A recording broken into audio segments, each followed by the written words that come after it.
أعوذ بالله من الشيطان الرجيم بسم الله الرحمن الرحيم Bismillahirrahmanirrahim. Assalamualaikum warahmatullahi wabarakatuh. Alhamdulillahirabbil alamin. Wassalatu wassalamu ala asrafil anbiya'i wal mursalin wa ala alihi washabihi ajma'in. Sahabat Al-Qur'an, alhamdulillah pada kesempatan di bulan Ramadan ini kita mendapat keberkahan dapat bertemu dengan Ramadan, yaitu bulan diturunkannya Al-Qur'an.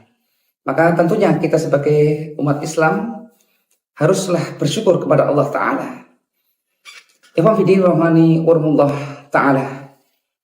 Sobat Al-Quran sekalian, Al-Quran telah sampai kepada kita dan banyak orang-orang yang menghafal Al-Quran.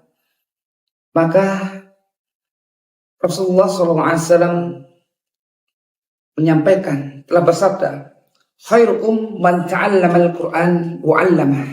Sebaik-baik kalian adalah orang yang belajar Al-Qur'an dan mengajarkannya. Dan juga orang-orang yang menggali Al-Qur'an, belajar Al-Qur'an. Ia adalah orang-orang yang disebut oleh Allah sebagai keluarga Allah.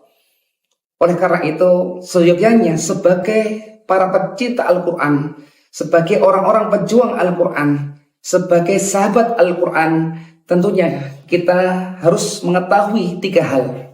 Yang pertama, orang-orang yang menghafal Al-Quran seyogyanya ia sebenarnya sebagai penjaga tiga hal. Yang pertama adalah penjaga lafaz Allah Ta'ala, yaitu menjaga kalam Allah dengan hafalannya. Kemudian yang kedua adalah menjaga fahmul Quran, yaitu menjaga pemahaman Al-Quran. Karena banyak orang menghafal Al-Quran, akan tetapi banyak yang tidak memahaminya. Kemudian yang ketiga adalah mengamalkan Al-Quran, yaitu taf'il Quran. Maka orang-orang yang menghafal Al-Quran, maka tugasnya ada tiga. Yang pertama adalah menjaga literasi, menjaga kalam Allah, baik itu hurufnya, baik itu bacaannya yang mana sesuai dengan tajwid. Kemudian yang kedua, dia memahaminya dengan tafsirnya, pemahaman sesuai dengan ulama salaf, sehingga apa yang ada di dalam Al-Quran itu tidak menyeleweng atau berbeda dari pemahaman yang dipahami oleh ulama terdahulu, yang dipahami oleh Rasulullah, yang dipahami oleh para sahabat. Oleh karena itu, tentunya orang yang menghafal Quran bukan hanya sekedar menghafal, akan tapi juga haruslah dia memahami Al-Quran dengan baik dan benar. Kemudian yang ketiga, setelah itu ia berusaha mengamalkannya dengan mengajarkan, kemudian mengamalkan untuk dirinya sendiri, kemudian didakwahkan. Dan ini adalah amalan-amalan untuk Al-Quran. Dan bagi ikhwan fiddin rahimahullah yang telah menghafalkan Al-Quran, maka haruslah murojaah, yaitu harus ada pengulangan. Maka pengulangan ada tiga. Yang pertama yaitu pengulangan dengan cara yaitu murojaah bil ghaib. Ya, dengan bil ghaib. Karena apa? Dengan bil ghaib ini maka nanti ia akan murojaah tanpa teks Al-Quran dengan hafalan yang mungkin.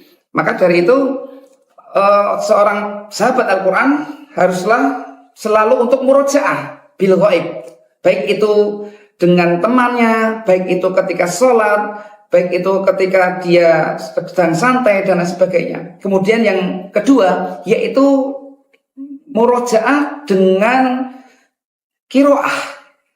Murojaah dengan qiraah ini dengan cara membaca Al-Quran, dengan diniatkan untuk membaca Al-Quran, sehingga nanti diharapkan ketika dia menghafal Al-Quran atau dia mengulang Al-Quran, maka dia akan mendapatkan hafalannya kembali. Kemudian yang ketiga adalah dengan simaiyah, dengan mendengarkan, dengan cara mendengarkan murotal, dengan cara menyimak Al-Quran dari santrinya atau temannya.